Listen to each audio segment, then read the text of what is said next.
बच्चों, तो कैसे हो आप सब। मैं समीक्षा और मैं आप सबके साथ शेयर करने वाली हूँ एमएससी थर्ड सेमेस्टर की फ़ोटो केमिस्ट्री की क्लासेस। आज फर्स्ट क्लास शेयर होने वाली है, तो डेफिनेटली फर्स्ट यूनिट से हम स्टार्ट करेंगे। आपको एमएससी के hand written notes, paid classes, free notes, paid notes, हर एक चीज़ इस चैनल पे मिल जाएगी। प्लस आपके कोई डाउट हो तो आप डायरेक्टली मुझे सिर्फ व्हाट्सएप पे मैसेज कर सकते हो, आपको रिप्लाई मिल जाएगा। व्हाट्सएप के लिंक वीडियो के डिस्क्रिप्शन में है या आगे आपको वीडियो में फ्लैश भी हो जाएगा, जो मेरा फ़ोन नंबर है जहाँ पे आप मैसेज कर सकते हो। आज हम शेयर करेंगे लैम्बर्ट लॉ। आई नो कि आपने देखा होगा कि जब भी आपको एमएससी के लेवल पे कोई पढ़ाई कराता है तो नोट्स आपको नहीं देते। केमिस्ट्री के कुछ टॉपिक्स आपको मिल जाएंगे क्योंकि जो सेम होते हैं, बट डेफिनेटली वो नोट्स, वो एक तरीका अकॉर्डिंग टू एमएससी आपको कहीं भी यूट्यूब पे नहीं मिलेगा मेरे चैनल के अलावा। ठीक है, तो मैं आपके साथ शेयर करती हूँ लैम्बर्ट लॉ। थोड़ा मैथमेटिकल पोर्शन है, आपको अगर थोड़ा डाउट आए इसे आगे करने में तो कोई प्रॉब्लम नहीं रहेगी, सिर्फ थोड़ा प्रैक्टिस पे वर्क करना अच्छे से हो जाएगी। कहते हैं ना कि मेहनत करने वालों की कभी हार नहीं होती, तो उसी चीज़ को फॉलो आपको करना पड़ेगा इस एमएससी केमिस्ट्री में। हम सभी subject analytical, photo chemistry, spectroscopy सभी की क्लासेस शेयर करेंगे, तो आपको सिर्फ प्लेलिस्ट चेक करनी है। अगर आपको किसी अदर टॉपिक की क्लास चाहिए तो वो प्लेलिस्ट बनी हुई है अभी। फॉर एग्जांपल आप सर्च करोगे फोटो केमिस्ट्री 2024 क्लासेस, तो वहाँ पे आपको ना स्पेशल फोटो केमिस्ट्री की प्लेलिस्ट मिल जाएगी। चलिए, अब बहुत बातें हो गई, लैम्बर्ट लॉ देख लेते हैं। देखिए, this law is related to thickness of test sample of the ratio of two radiant power. यानी कि ये क्या है, सबसे पहले अगर मैं आपको इस सिंपल वर्ड्स में बोलूँ तो हमें इसमें जो वर्क करता है, ये वर्क करता है आपका थिकनेस पे और इंटेंसिटी पे। ठीक है, या तो दोनों पे वर्क करता है, बट डेफिनेटली हम देखेंगे कि प्रॉपर डेफिनेशन इसकी क्या है। देखो, when monochromatic light is allowed to pass through a transparent medium, the rate of decrease of intensity with the thickness of medium is directly proportional to the intensity of light.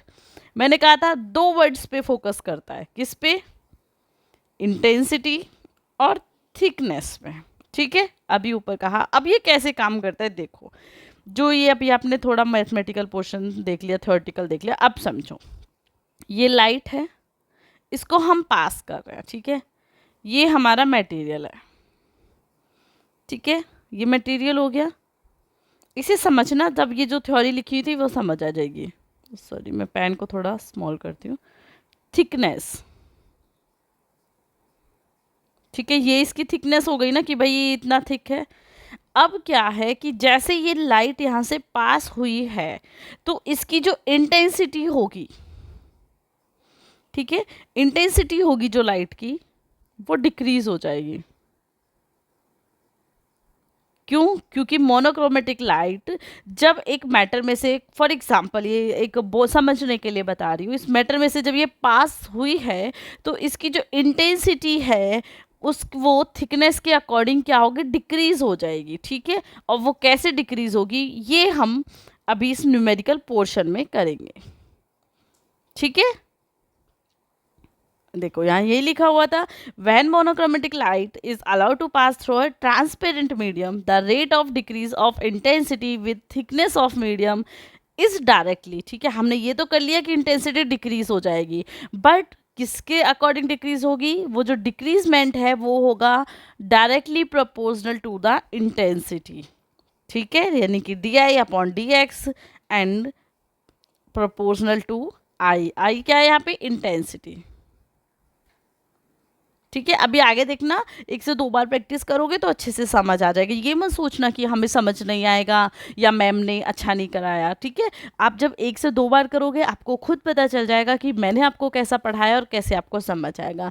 Definitely अगर आप bio के student हो तो शायद आपको थोड़ी problem आ सकती है, बट उसमें भी आप प्रैक्टिस करोगे। So practice makes a man perfect, तो वो डेफिनेटली वर्क करता है। एंड आई नो अभी मेरा जो डेफिनेटली वर्ड है वो तकिया कलाम हो चुका है, बहुत बार मैं रिपीट करती हूँ, but just ignore it. Okay, या आप देखो, डायरेक्टली प्रोपोर्शनल को हम डायरेक्टली हम के एज अ कांस्टेंट यूज करते हैं। ठीक है, तो यहाँ पे जब हम कांस्टेंट के लिए के यूज़ करेंगे सो इक्वेशन आपकी ऐसे आ जाएगी, देन नेगेटिव साइन को हम राइट साइड रोटेट कर देंगे, then this will be d I upon D x is equal to k I. ठीक है, अब यहाँ पे क्रॉस मल्टीप्लीकेशन हो जाएगी तो डी आई अपॉन आई हम कर सकते हैं ना, डेफिनेटली कर सकते हैं, इसमें कोई प्रॉब्लम तो नहीं आएगी। मैं कोशिश कर रही हूँ मैं डेफिनेटली ना बोलूँ, बट स्टिल कोई नहीं, आप समझ लेना। ठीक है, तो क्रॉस मल्टीप्लिकेशन के बाद हमें ये मिला, अब हम इसका इंटीग्रेशन कर देंगे। और आपको मैं जानती हूँ अभी जो बायो के स्टूडेंट हैं उनका माइंड यहाँ पे आके क्या हो जाएगा, शट हो जाएगा कि भाई अब इंटीग्रेशन क्या होता है मैम, हम कैसे समझेंगे। देखो, इंटीग्रेशन का मतलब है डी लगा दो, जो इक्वेशन दी हुई है ना उसमें डी लगा दो। अब देखो यहाँ पे 1 d I upon I is equals to minus k d x हो जाएगा, ये यहाँ पे भी माइनस था। ठीक है, तो माइनस के डी एक्स हो जाएगा। Okay, minus k d x हो गया क्योंकि डी लगानी थी। अब इस इक्वेशन को हम इंटीग्रेशन करेंगे विद द प्रोपोर्शनल लिंक। ठीक है, अब आप प्रोपोर्शनल लिंक भी बोल सकते हो या लिमिट भी बोल सकते हो। प्रोपोर्शनल लिमिट क्या होती है, 1 to 0। ठीक है, तो हम आई नॉट तक जाएंगे, तो 1 आई इज इक्वल टू हमने 1 कर दिया क्योंकि हम किसकी रेस्पेक्ट में कर रहे हैं, आई की में, क्योंकि यहाँ पे आई है। कुछ और होता तो हम उसकी रेस्पेक्ट में करते। ये आपको समझाने के लिए बता रही हूँ क्योंकि आई नो बायो के स्टूडेंट है, कुछ भी समझ नहीं आएगा, बट हम एक टॉपिक को नहीं छोड़ सकते क्योंकि ये टॉपिक ना आपका 5 नंबर का आता है, तो मैं नहीं चाहूँगी कि आप 5 नंबर अपने वेस्ट करो, तो इसलिए ये ट्रिक्स मैं आपको बता रही हूँ। ठीक है, इधर हम आई की लिमिट आई के रेस्पेक्ट में करेंगे इंटीग्रेशन, यहाँ पे एक्स की में करेंगे क्योंकि एक्स है, यहाँ पे आई था ना, यहाँ पे एक्स है, तो आई के रेस्पेक्ट में कर दिया कि आई इज इक्वल टू 1, यहाँ पे आई नॉट, यहाँ पे 0 to 1 की लिमिट में कर देंगे क्योंकि नेगेटिव है। ठीक है, अब 1 अपॉन आई नॉट आ जाएगा ये लिमिट में, then I upon d I ये सेम रहेगा, यहाँ पे माइनस है के बाहर आ जाएगा, देन सेम ये रहेगा।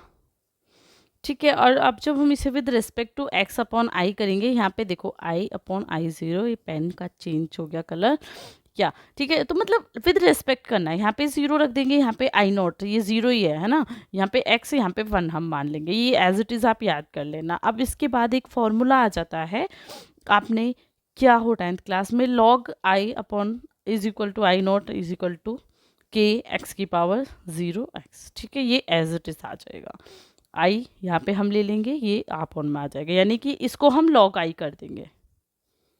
ठीक, 1 upon I not as it is रहेगा, वो लॉग की फॉर्म में ले लेंगे, यहाँ पे आप लिख भी सकते हो in the form of log.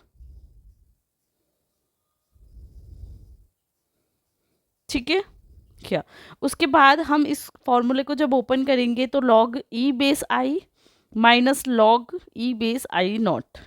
ठीक है, फिर से समझो, इस इक्वेशन में आपको कुछ नहीं करना, सिर्फ इसको हम लॉग की फॉर्म में लिखेंगे, और लॉग की फॉर्म में हम इसे लॉग आई लिख देंगे और ये एज इट इज़ आ जाएगा। ठीक है, ये भी यहाँ पे सेम आ जाएगा। देन हम इसको जब ओपन करके करेंगे तो log e base I minus log I not आ जाएगा ये खोल के, देन ये आपका माइनस के एक्स माइनस 0 आ जाएगा, यानी कि ये एक्स माइनस 0 कहाँ से आया, ये। ठीक है, अब देखो हमको ये फॉर्मूला पता है, आपने 10th क्लास में किया होगा अगर आपको याद है, log e base a minus log e base b is equal to log e base a upon b, मतलब हम इसे ऐसे भी लिख सकते हैं। अब ये जो है ये यही तो है एज इट इज़, तो इसको हम ऐसे भी लिख सकते हैं, तो हम इसको चेंज कर देंगे कैसे, log e I upon I not is equal to minus k x. ठीक है, तो इसे हम लॉग रिमूव करके ऐसे भी तो लिख सकते हैं एज इट इज़, इसे हम पर ई की फॉर्म में लिख देंगे क्योंकि ये लॉग हमने यहाँ पे रिमूव किया, तो यहाँ पे लॉग यहाँ पे लॉग दोनों का क्रॉस हो जाएगा, तो हमारे सामने ये इक्वेशन आ गई। उसके बाद हम इसकी क्रॉस मल्टीप्लिकेशन कर देंगे तो इक्वेशन नंबर 3 बन जाएगी। अब लॉग ई की वैल्यू हमको पता है 2.303 लॉग 10 होता है, तो अभी हम इक्वेशन 2 से लॉग की वैल्यू लिख देंगे किसमें, इक्वेशन 2। इक्वेशन 2 क्या थी हमारी, ये। ठीक है, देखो छोटा कर देते हैं इसे, ये। ठीक है, यानी कि हम यहाँ पे लिख देंगे, तो लॉग ई की वैल्यू हमने किस में पुट कर दी,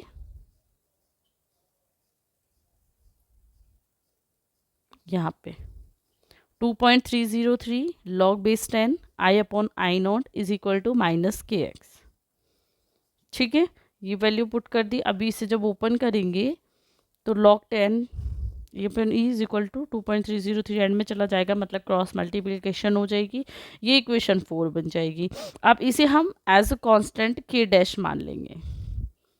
ठीक है, अब जब हमने इसे के डैश मान लिया तो log 10 base I upon I not is equal to k dash x हम इसे लिख देंगे, क्योंकि ये के डैश है और ये आपका एक्स हो गया।